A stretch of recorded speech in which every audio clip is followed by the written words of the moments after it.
guys, so today I thought we could knit and chit chat, so I've already started doing a scarf. Rather, I started and then I kind of let it sit for a while. I want to show you which threads I am using. Give me a minute. Ta-da! So I keep them here.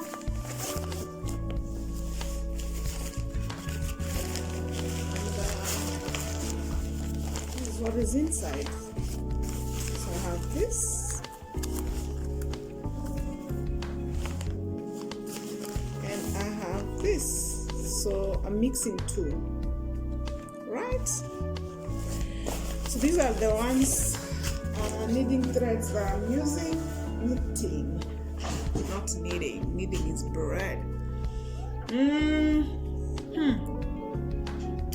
Today I want to talk about the rising cost of utilities. Let's knit and talk. Let's knit and talk, guys. So if you're new to my channel, my name is Kenya, Finland, and I hope you're doing well wherever you are. I don't know how best to show what I'm doing. Maybe if I lower my hands, you can see. So yeah, guys, have you guys noticed from where you are that the cost of living is constantly going up? So let's go, for example, to case and study Texas, America. I've seen that there are guys who are slapped with bills of up to $10,000 for electricity bills, a utility bill at home during this time that there was a storm. Like, let's just be honest. How do you generate costs? I mean, a bill of $10,000 for electricity at home.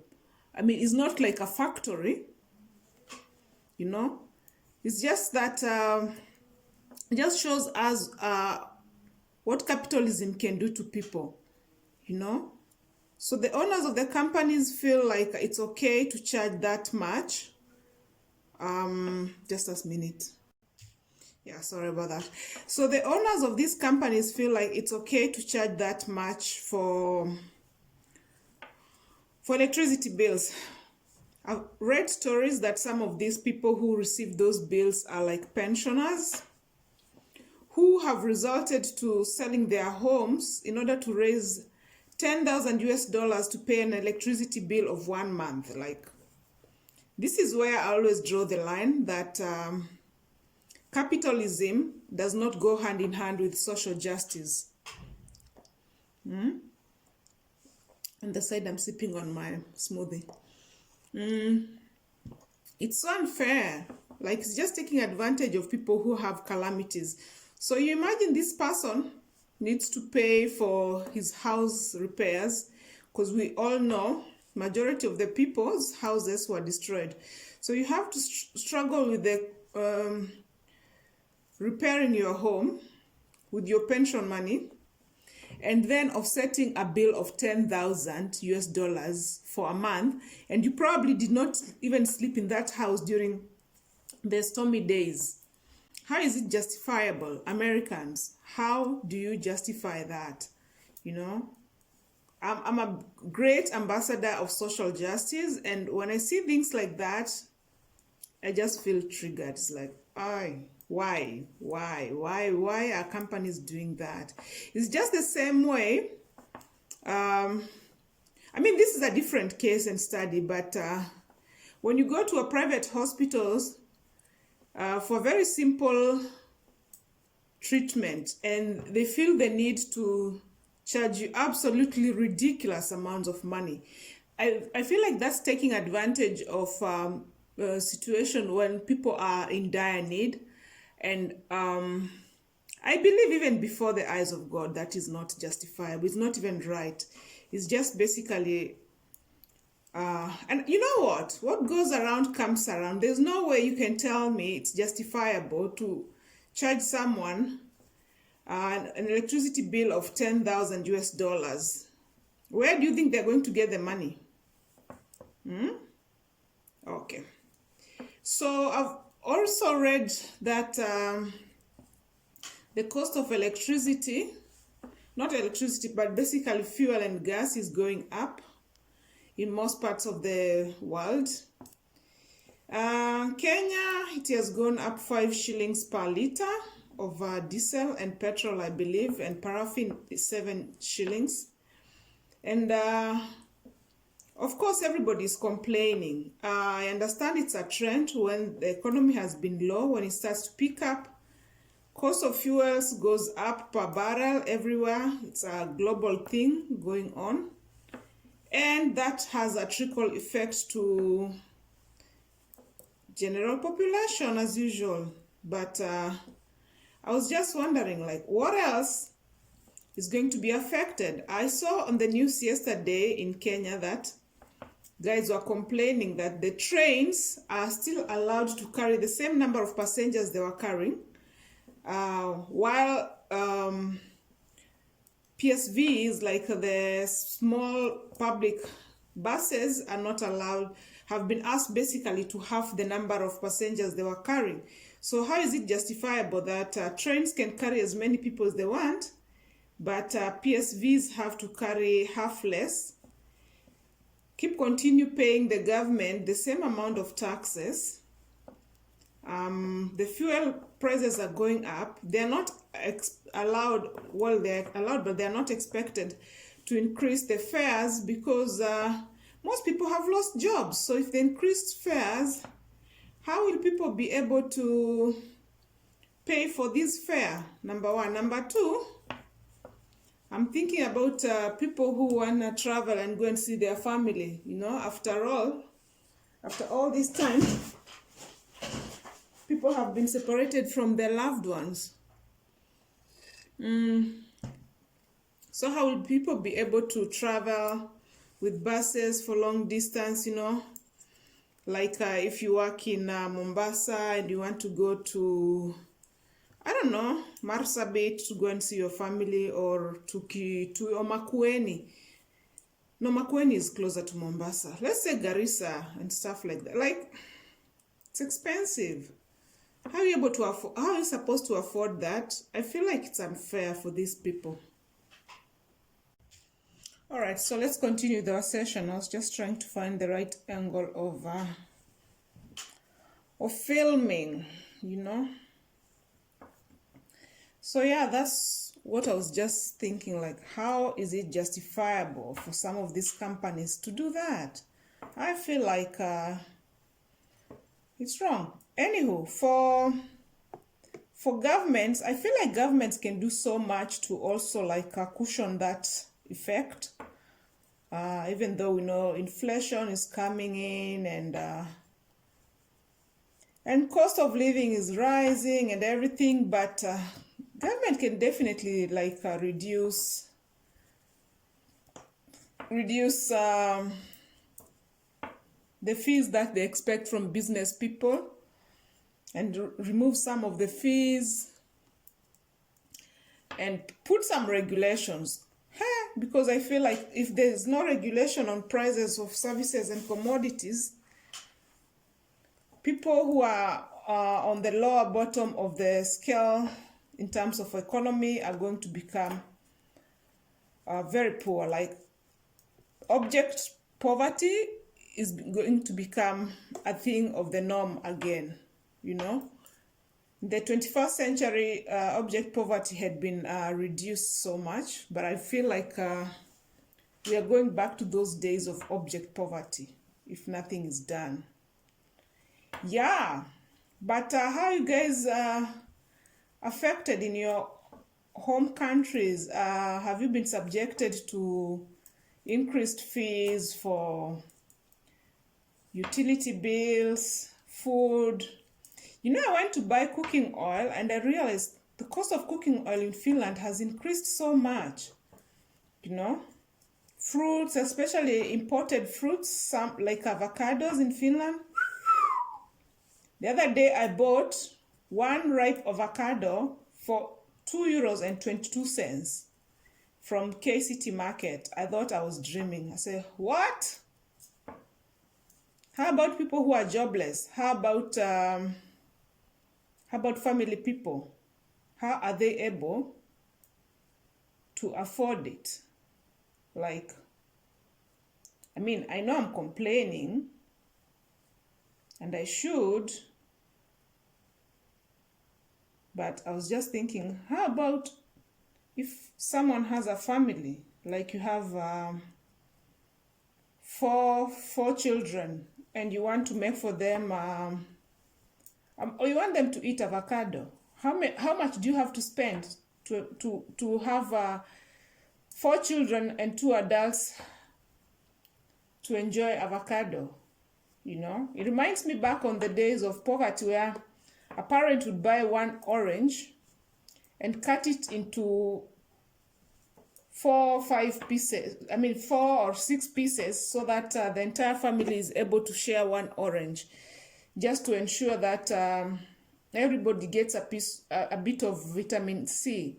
You know, I know if you've never lived in poverty, the thought of dividing one orange among 6 children is like ridiculous. But yeah, you do what you gotta do, you know. Start portioning small. Even food, you have to eat small portions in order for everybody to get some.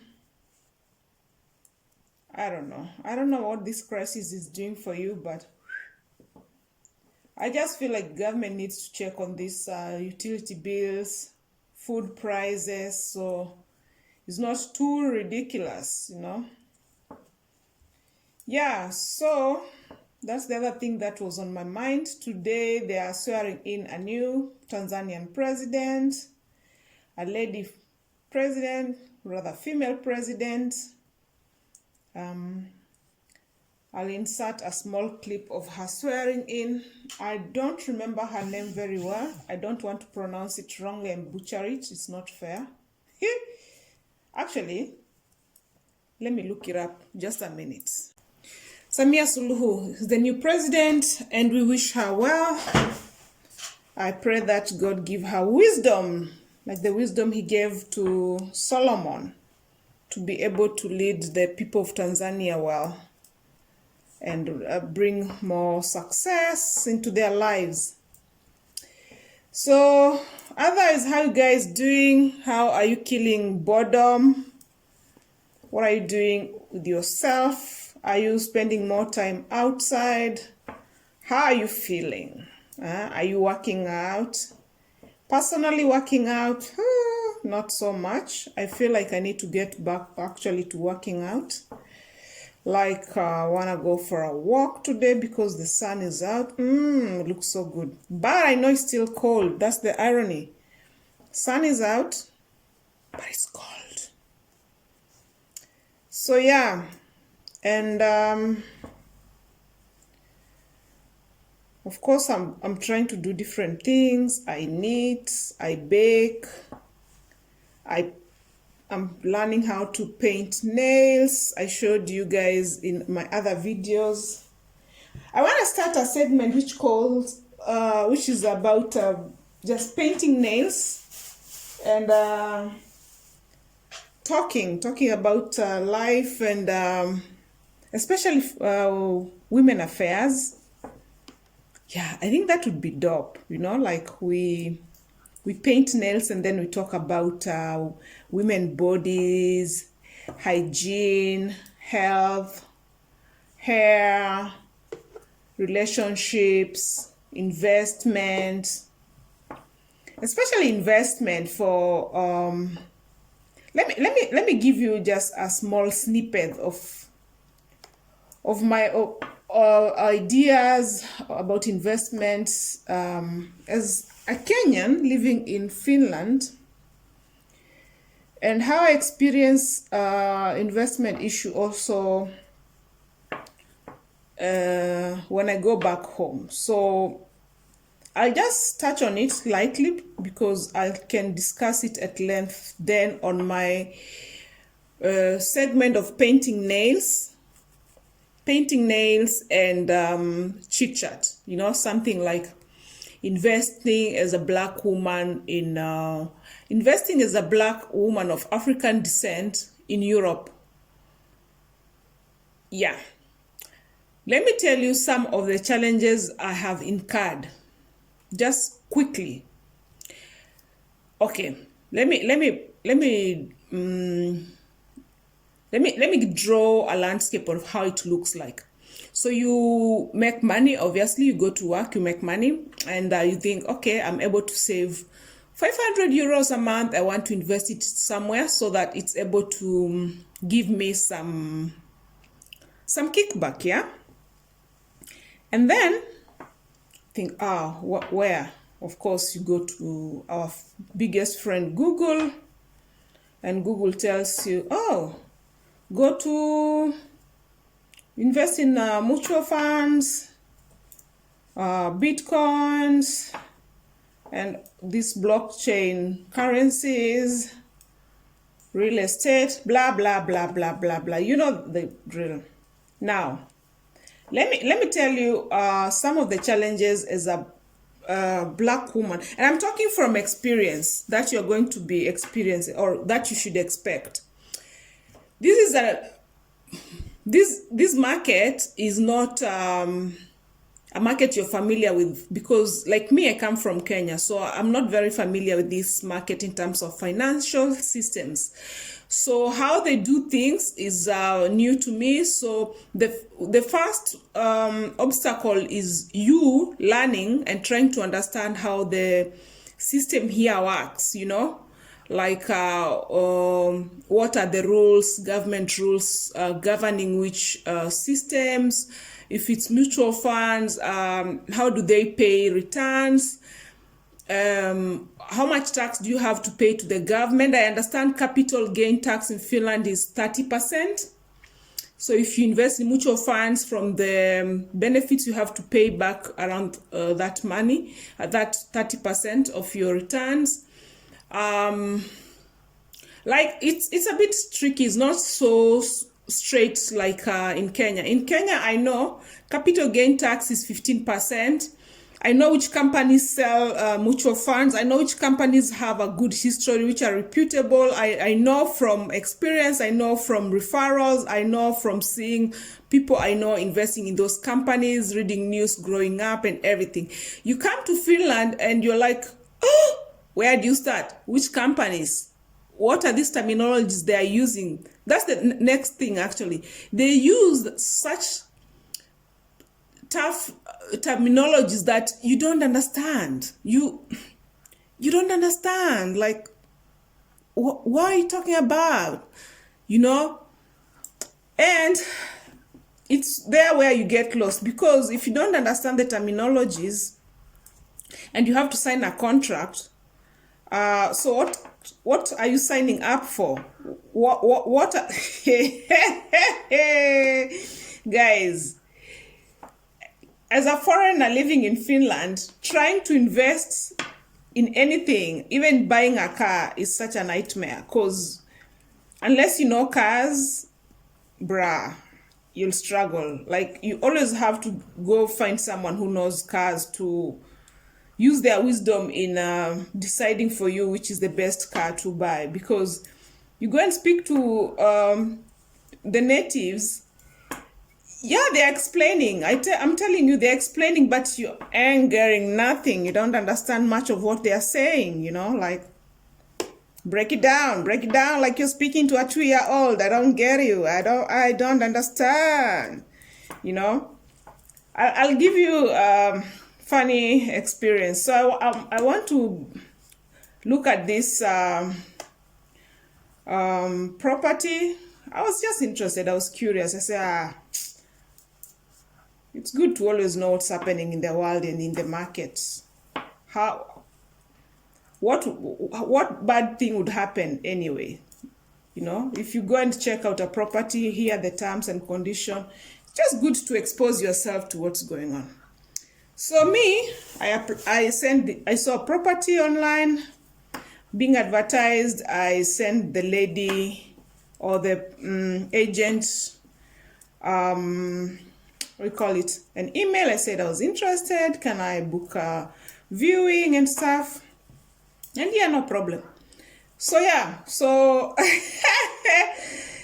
the lady said, yeah, no problem, we can always organize, but I'm going to send you some document, have a look at it before we agree on which date I'm going to take you for viewing. I believe the company was Habitat Astronaut or something like that. It's for selling houses. It was just basically a studio apartment, nothing over the top, but it was old. And it was going for a very low price. The asking price was so low, and I was just curious, like, I want to know and go and find out what's up. So this lady sent me a document. I was like, oh, so excited, like, oh, I want to really see this document, like, yeah, what's up? So I opened the document, and it has 72 pages, PDF, A4, and I'm not kidding you, 72 pages. I came here when I was an adult, and my finish is rusty. And you're sending me a document of 72 pages, PDF, and I'm supposed to read, understand that, sign something before I go for house viewing. How now? How? How now? How? You know, like, this country is not easy. Hey! You're slapped with documents here and there and don't even understand them. Like, and I'm very, very cautious about signing any documents nowadays. If I don't understand something, I don't sign it. I don't take it. I don't even sniff it. I don't acknowledge it. You know?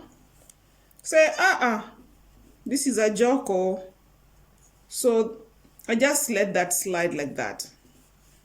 Then I gathered my gut. I said, I'm going to view others. Kwani iko nini? The Kenyan in me, iko nini? Twende, kaende. So I got to view for another property. Hey, this thing is run down, manze. It's like in bad shape. The house is just, yani, you can see it was renovated, but the work is so shady to the point I was like, how? And then they said, that's why the price is so low. That's why the price is so low. The house was so big, but it needed so much work. And then the guy was like, so, how much do you think you'd be willing to give me? So I sliced it down all the way. And then he was like, don't even bother sending me an email with that type of offer. I will not even look at it. I will not even answer your offer. And I'm like, first of all, you're rushing me. He was like, yeah, we can even sign an agreement right now that I can keep this property on hold for you. So you don't need to, so you don't miss on the opportunity. You know, this property is prime and all that nonsense. So this guy, me, I know about all these dealings. I'm not new to it. I've walked this journey before. So I told him, so exactly what are you asking me to sign? So he opens his computer and brings some document to me. And then he's like, yeah, this one, I'll just keep the property on hold for you. I told him, what is it binding me to? Oh, nothing, you know, just, I told him, hey, look, I know according to the law, if I say that you keep this property on hold for me while I'm negotiating with the bank, so that I can take it, because it's more like a sell proposal agreement or something like that. No, booking form is not a sell proposal, it's a booking form. So, according to the law, if you so decide that you're not going to go forward with the business, like you're not going to buy it, you're supposed to pay 4% of the value of the house to the seller. 4% of the value of the house to the seller. So I had calculated that, and it was coming up to around 4,000 euros if I had in between the journey decided I didn't want to take the house because I had already booked it. I told him, I'm not signing nothing. I don't want you to book the house for me. If you find someone who wants to buy, please feel free. Sell it. So guys, if you walk into these alleys of investing in Finland especially, or anywhere else for that matter, and you don't know the rules, it can be very costly. And it can be even, and I can see how Africans, especially women, can fall prey because this information we don't have. We did not grow up here, number one. Number two, I've not had anybody giving those forums where they advise people on how to conduct themselves in case they are going to view or they're interested in buying property. Number three, services from lawyers in Finland are so expensive. They are so exorbitant. It's ridiculous. Like, I know many people will do a lot of things without consulting a lawyer because you don't want to pay a lawyer. Who has that money?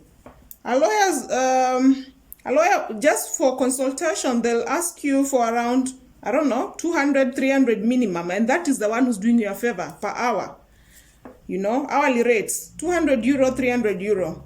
If they are doing a proper contract agreement for you and stuff like that, is around 500 euro per hour. So that's ridiculous. So many people don't consult lawyers. And if you do not have friends who are already are savvy in the market, that you go with when you're going, even for viewing, you might get trapped with some of these things. That guy was so quick to bring paper and pen to ask me to sign because he had the booking form. Oh, here. Just sign this and I hold it. So I'd have lost 4,000 euros. Guys, do you understand 4,000 euros is 400,000 Kenya shillings, you know? Like, if you are thinking in any way or form, at any point that you'd like to invest in anything, even a car, like, consult. I hope you have friends from here locally who can advise you. I don't know. So it works against us. I will talk more about investing as a foreigner in Finland in a different video. More detailed. I'll talk about buying a car, buying a house, even just signing a basic rent agreement, anything, like buying anything in this country. You really need to know what you're doing. You really need to understand the terms, the rules, what you're getting yourself into, what you stand to gain, what you stand to lose, what would happen, what's the risk, what's the amount of risk.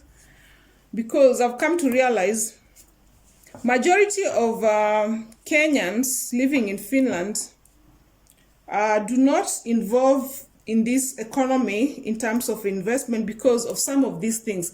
And some of those who get involved, they end up losing a lot of money, like a lot of money.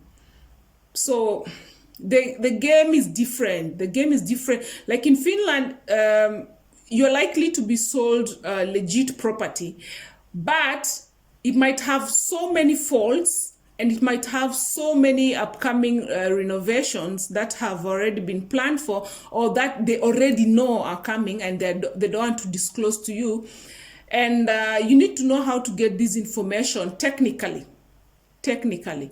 So yeah, it's very interesting. It's a very interesting journey. Even buying a car insurance, home insurance, like, you really need to be savvy about what's going on out there. Yeah. The markets are different. The market in Kenya, the system different. So when you come from Kenya systems in Kenya, and you come here, you have to relearn everything. Everything that operates so differently. How taxation system happens in this country is so different. Kenya, you have to declare your own taxes, especially if you're a businessman, or even if you're employed, you still have to declare, you have to file the annual tax, blah, blah, blah, blah, blah, like they do in the States. In Finland, everything is automatic. Everything is automated. Tax comes from your income, and it's visible, because here they are not black market. You work for someone, they have to pay you the right way. Every employer is required by law to pay you your salary through your bank account and stuff like that. So I feel like I want to talk about African Kenyan women and finances and investing in Finland, and make a whole video for it, like dedicate a whole video for it, like what types of loans to go for, where to get your loans, how to negotiate for the loans if you want a loan, where to get security, what types of securities are needed, how to build up your credit score, why is it that you'd be earning so much money and having no debt, yet the banks don't want to give you loan. Why they consider you a high risk client, even though you don't have debt and you don't have and you have a job, you have a high paying job. So I want us to indulge in such conversations in future, so I can share from experience and from the knowledge I have about some of these things, and then we can talk about other spheres of life, parenting, hair and beauty, especially hair for an African woman in Finland, and maintenance is not joke. Yeah, I don't want this video to be too long, so I can see it's long. It's already half an hour. I don't want it to be longer than that. But I'll leave it at that today, and then I'll make another video where I'll dedicate time to really outline the struggles and how to overcome some of them. Some of them I know how to overcome and how to, steer the wheel. Some of them I'm still like, someone help me, someone teach me, open my eyes, advice, even things like car repairs. Guys, what? Yeah, let's catch up next time. I could go on and on about this topic, especially finances, but let's do another video where I dive into details and I pick one thing at a time, like how to deal with debt, because I know how to deal with debt. Technically, I know the system. I will not say I know it inside out, but I really, really, really, really know how the debt system and debt management works in Finland. If you want to consolidate your debts, how to go about it.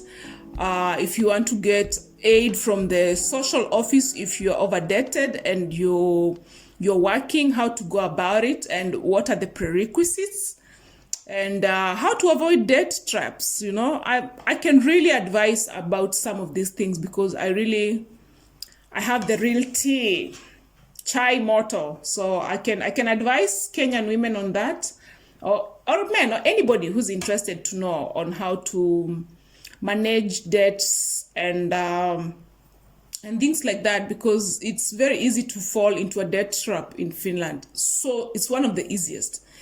And once you fall in, you lose your credit score, and then they sell your debt to a debt collection company. That's where the real spiral down starts, because you'll just be receiving a check, a third of your check sliced,